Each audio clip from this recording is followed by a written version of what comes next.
Thousands of people flooded into the streets of La Esperanza on Saturday for the funeral of Honduran activist Berta Caceres. The procession was held just 2 days after she was murdered in what Honduran authorities are calling an armed robbery on her home. She was a long-time Honduran Indigenous rights activist and co-founder of the Council of Indigenous Peoples of Honduras, or COPIN for short.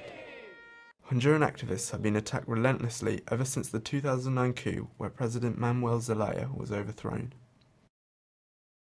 Members of COPIN escorted her body along the streets of La Esperanza to the municipal cemetery.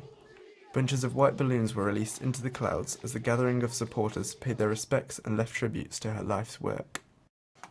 Caceres fought for Indigenous people's rights and environmental preservation since the 1990s, and most recently she successfully campaigned against construction of the Aguazaca Dam, proposed on the Gualcarque River by the Chinese state-owned company Sinohydro, as well as Honduran company Desarrollos Energéticos.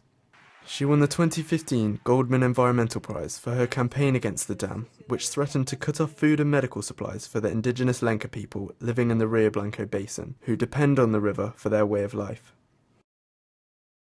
El COPIN, caminando con pueblos por su emancipación, ratifica el compromiso de seguir defendiendo el agua, los ríos y nuestros bienes comunes y de la naturaleza, así como nuestros derechos como pueblos.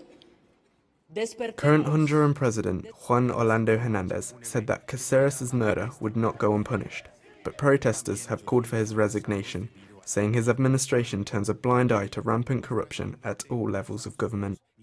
Caceres' life transcends her work, as her death has sparked international outrage and brought worldwide attention to the struggles the indigenous people face.